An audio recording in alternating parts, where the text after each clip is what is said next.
E agora, E aí? Antônio Boco. Como Não é que você Bocó. tá? Não Bocó, é Boco, Bocó. Boco é seu sobrenome mesmo ou não? Não, Boco era um apelido que a galera da minha família costumava me chamar. O pessoal de casa me conhece por Boco. E eu cresci ouvindo esse nome, então eu achava, quando eu era garoto, que esse era o meu nome.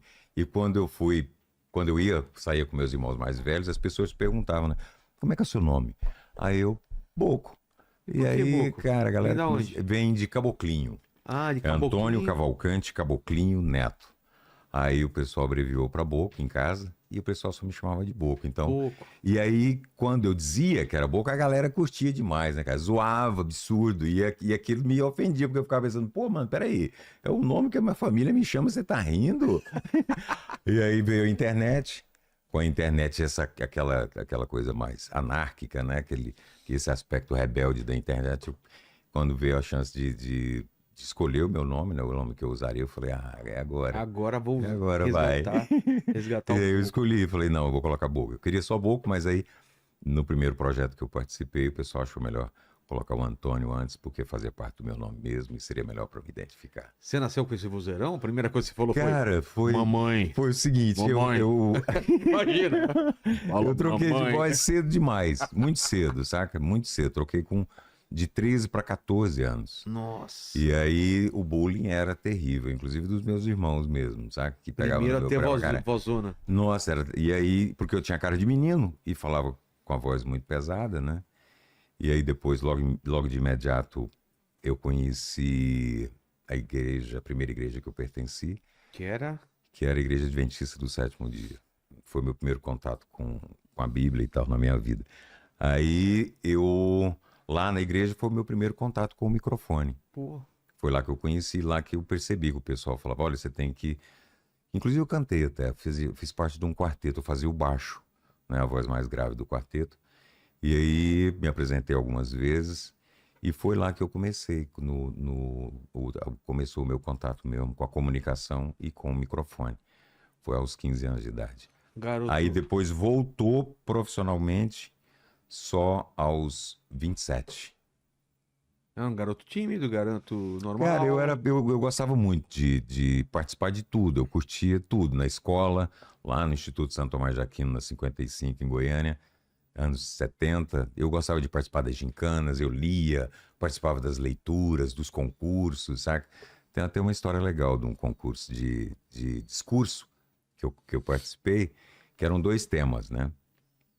Era a criança... Vou pegar uma água? Pode. Era criança ou professor, e a gente ia falar em formato de discurso. E aí eu escolhi a criança porque, na época, era muito comum você ver em Goiânia, na cidade que eu moro, criança de rua, década de 70, sabe? Você via com uma facilidade enorme, e aquilo me incomodava demais na conta. E eu falei disso no discurso, né? Só que no discurso, década de 70, eu acreditava o problema das crianças ao governo. Eu cobrava do governo, sabe assim, que alguma coisa fosse feita pelo que eu chamava no tal do meu discurso, que eu escrevi com 9 anos de idade, eu chamava de o futuro real do país. Eu falava assim, o futuro real do nosso país está debaixo das marquises, com fome e sede. E aí, quando eu terminei de fazer a minha apresentação, eu estava esperando o resultado dos juízes, um senhor chegou, me pegou pelo braço, me levou para fora da sala e falou assim, você tem pai, mãe, irmão? Eu falei, tenho. Ele falou assim, você quer ficar sem todo mundo? Eu falei, como? Ele falou assim, você quer ficar sem, você não quer ver ninguém nunca mais? Eu falei, como assim? Ele falou, continue escrevendo essas coisas aí, ó. Nossa! Eu falei, que isso, cara? Aí eu fiquei assustado, voltei pra sala, né? Onde a gente estava aguardando o resultado do julgamento lá. E aí fiquei super assustado.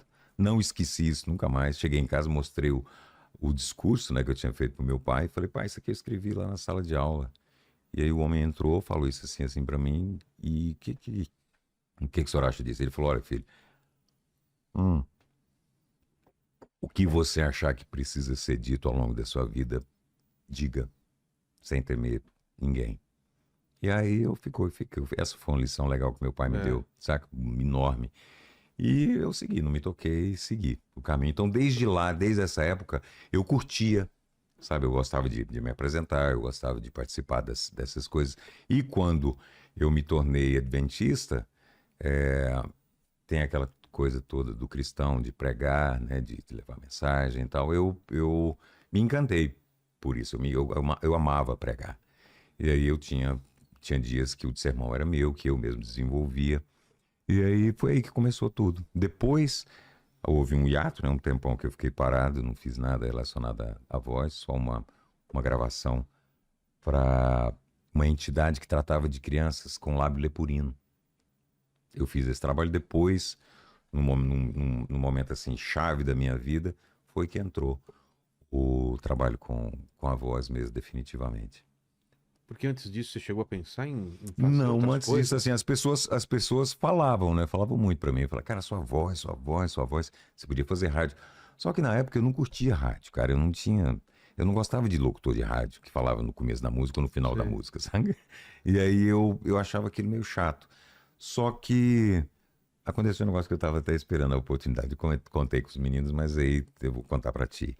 E que eu tive a oportunidade de repetir hoje, cara. É. Lá na rodoviária do Tietê, que eu vou te contar também.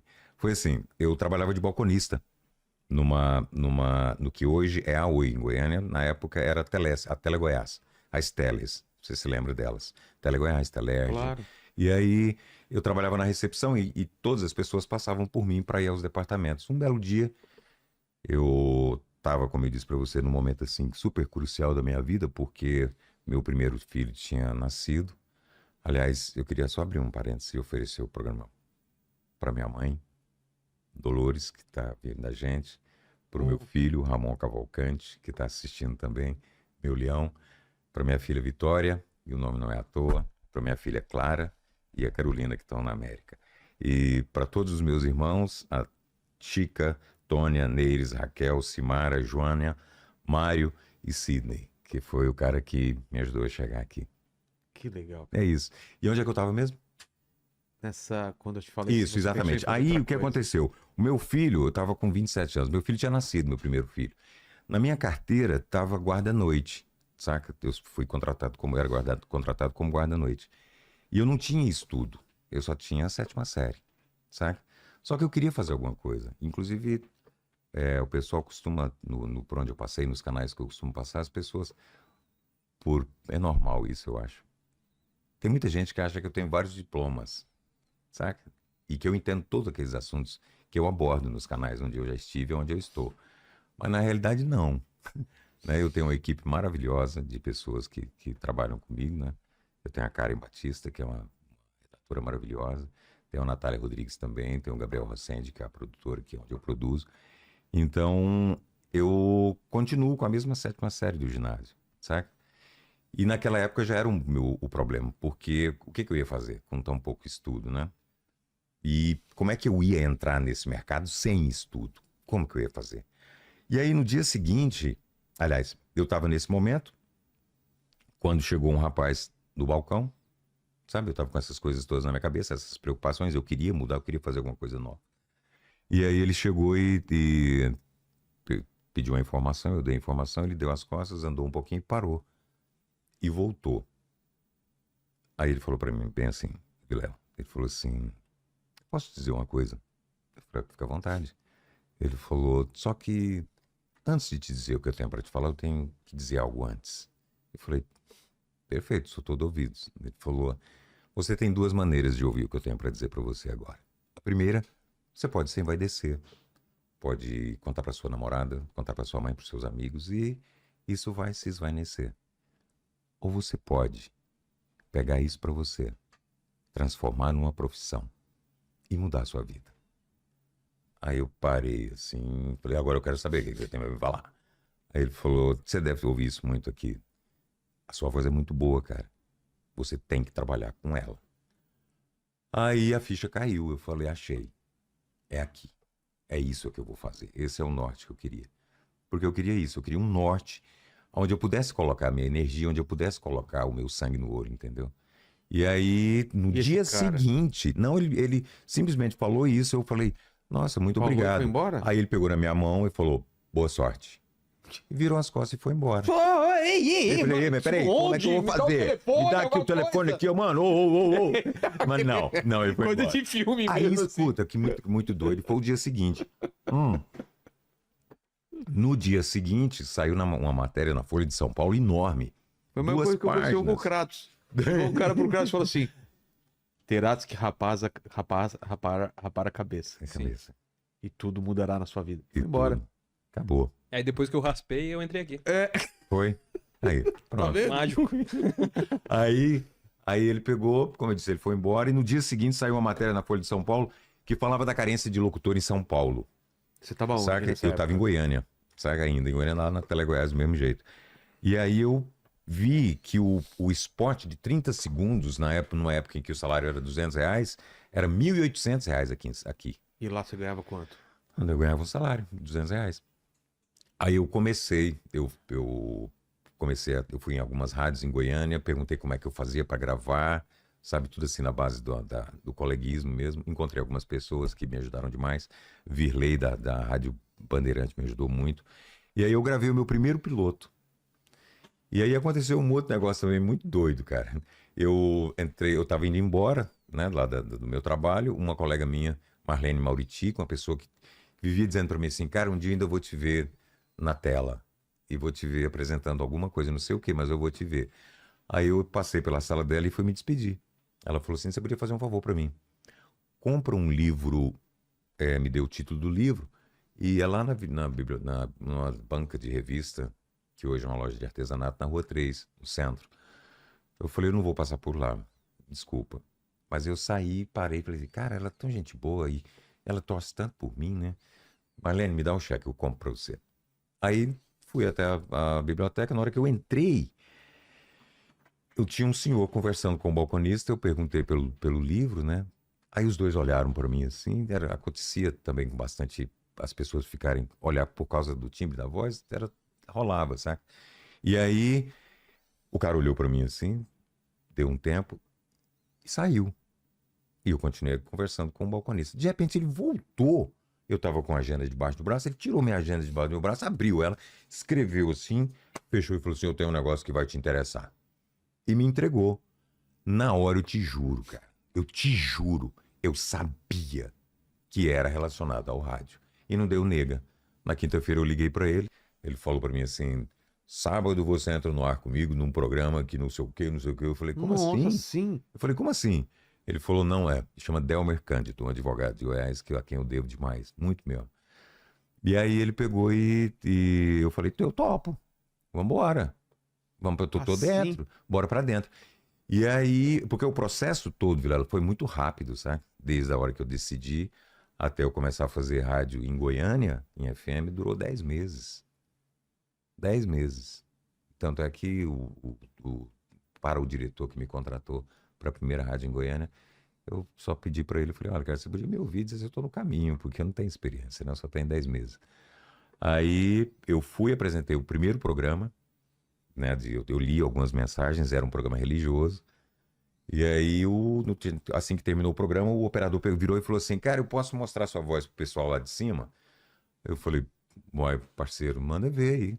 Aí ele abriu o microfone, pediu para mim dizer algumas coisas e beleza, eu fui embora.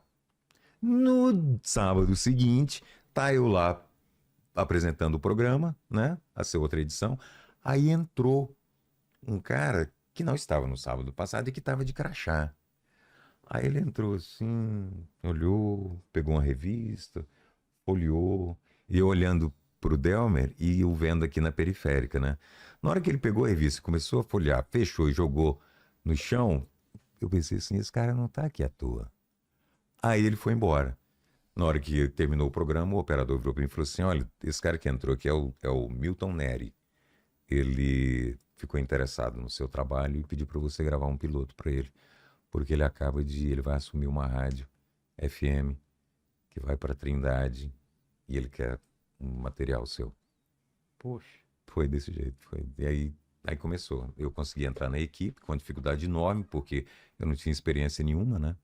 E algumas pessoas perguntavam se eu tinha diploma. Você não operava ainda o maquinário? Não operava nada. Eu comecei a aprender tudo mesmo nessa primeira emissora que eu trabalhei, que foi na época 1000 FM. E um dos caras que trabalham comigo hoje, né, que está há 27 anos na mesma emissora, Ney Magrini, foi meu primeiro professor, ele que me dava as dicas, assim, a direção. Mas foi complicado, o começo não foi fácil, não. Não foi fácil. Foram muitos, ou é agora ou eu vou ter que te mandar embora. Aconteceram muitas vezes. Mas não era uma coisa que você queria fazer. O que te pegou? Eu achava que aquela seria a vitrine, né? Aquele ia ser o caminho.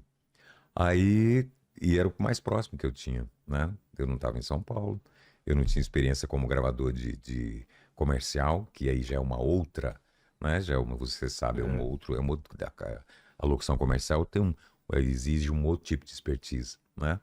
E só que eu queria chegar lá. Eu queria ser locutor de narração, locutor de comercial e assim por diante. Aí foi quando começou o meu trabalho no rádio. Durou 5 anos, aí as coisas começaram a complicar, ficaram muito complicadas pro meu lado. Eu conheci um inimigo meio bem mais forte do que eu, que é o álcool. Putz. Aí eu Por quê? Por causa de noite, de virar noite? Cara, foi um processo muito, como é o álcool mesmo, né? Foi muito sutil, né? Foi aos poucos. Eu já tinha tendências, né? Tinha tendências na minha família, meus tios tiveram problema com meu pai, tinha problema com álcool. E aí eram muitas festas, eram muitas pessoas faziam muitos convites. Vem pra cá, vem participar com a gente. Eu tô esperando você terminar o programa, vem pra cá. E eu não soube controlar. Quando eu vi, já tinha me pegado, e pegado feio mesmo. Eu já tava... A ponto de Cara, a ponto de... atrapalhar o trabalho mesmo. Atrapalhou. Criou uma lacuna na minha carreira, né? Foi quando eu decidi ir embora para os Estados Unidos. Foi por causa exatamente do meu problema com o álcool. Porque chegou a um ponto que eu já tinha magoado todas as pessoas que me amavam e que eu amava. Eu já tinha perdido completamente o tipo controle mesmo, né? E aí eu parei e falei assim, porra, pintou a oportunidade de ir para os Estados Unidos. Eu ainda estava trabalhando, né? Aí eu pensei comigo assim, ou eu me interno, ou eu me submeto a uma situação e que exija de mim a minha sobriedade, que exija de mim um esforço, né? Só que lê do engano, né? Não consegui. Não. Quando eu cheguei lá na América, eu ainda vivi por mais 3 anos e meio. Aí, depois desses 3 anos e meio, que foi muito, muito, muito complicado, foram muito difíceis Lá mesmo. você foi pra fazer a mesma coisa? Não, cara, eu fui exatamente por isso, porque eu precisava parar de beber, Vilela. Ou eu ia me internar. E por que você foi pra lá, então? Porque eu achava que eu me submetendo... Exato, o ambiente diferente, não falava a língua, eu não falava inglês. Eu não conhecia as pessoas que iam me receber, entendeu? Eu pensei assim, pô, isso aí vai me exigir sobriedade suficiente para mim tomar força e tomar gripe e tomar as rédeas da minha vida de novo. Porque tava completamente... E não adiantou? Não adiantou.